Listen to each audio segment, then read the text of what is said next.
Inside, joining me now here in the BBC World studio is the former Israeli Prime Minister Ehud Barak, who's in London at the moment. Mr. Barak, welcome to BBC World. First, your reaction, having heard what's happened. At least 4 planes have been hijacked, and there may be more. The world will not be the same from today on. It's an attack against our whole civilization. I don't know who is responsible. I believe we will know in 12 hours. If it is a kind of bin Laden organization, and even if it's something else, I believe that this is the time to deploy a globally concerted effort led by the United States, the UK, Europe, and Russia against all sources of terror. The same kind of struggle that our forefathers launched against the piracy on the high seas. In your position as Prime Minister, Defence Minister, also formerly in the Army, were you ever aware of any incident planned like this? Not in the dimensions, but different elements where there clearly there was an attempt on the Twin Towers. A few years ago, there was an attempt to explode the Holland tunnel leading into Manhattan. But of this size and a simultaneous attack, I don't think that anyone had predicted it in advance. Is it something that security services, intelligence services, could ever have got wind of?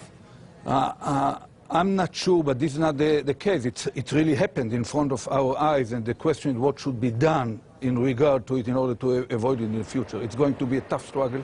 There will be many tough and painful moments along the way, but I believe that if we will coordinate diplomatic, operational, intelligence, and economic activities that will not let them land at any airport and will isolate automatically any nation that is ready to host terror or support them.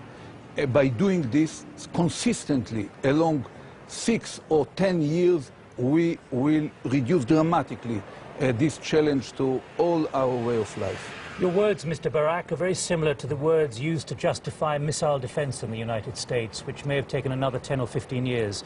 Here we've seen low-tech hijacked by those with evil intent.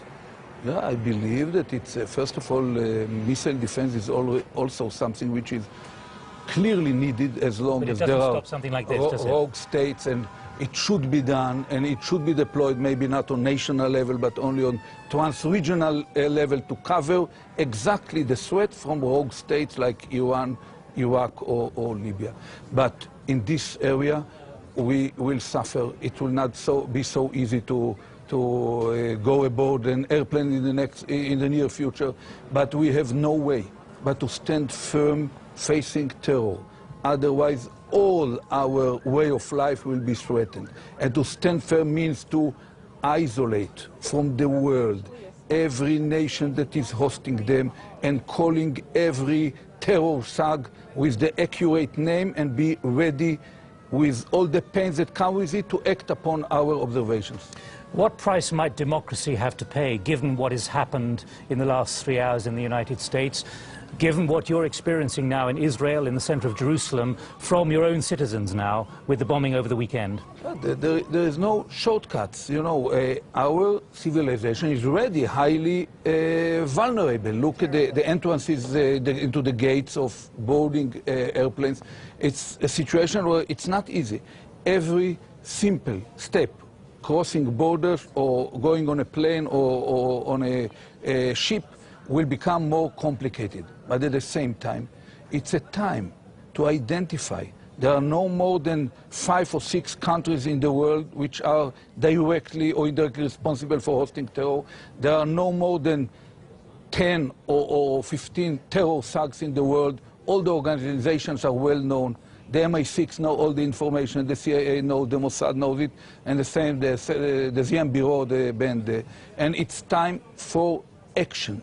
Facing such an attack, we cannot but act. And these terror thugs and rogue leaders are highly skillful in identifying the slightest cracks in the wheel of power or power of will of the leaders of the free world. But let me press this point about democracy and the price democracy may have to pay, because you know very well that many passengers in the United States have long expected to be able to walk into an airport, get on a domestic aircraft unhindered within about 10 minutes of the plane taking off. Yeah. They expect that as a free country. And it's a part of the problem that we have in a world which is so turbulent that we won't be able to isolate our advanced way of life from what happens around. And it's a time to launch a operational, concrete war against terror, even if it takes certain pains from the routine activities of our normal society.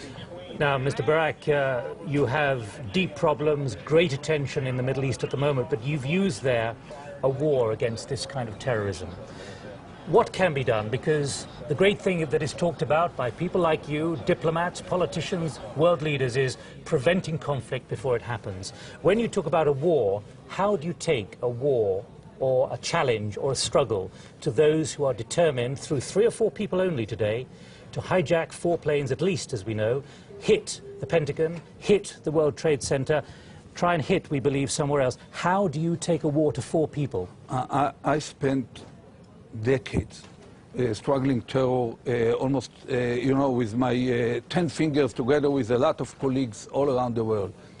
I believe that the world intelligence community, in a concerted effort, can identify within few months the sources of this terror. They can identify the places where they are deployed on Earth. Every such a place is within certain country. Bin Laden sits in Afghanistan. There is a source of terror. Who else can you identify, though? Because we're not saying he's responsible for this necessarily. No, we don't say that he's necessarily responsible.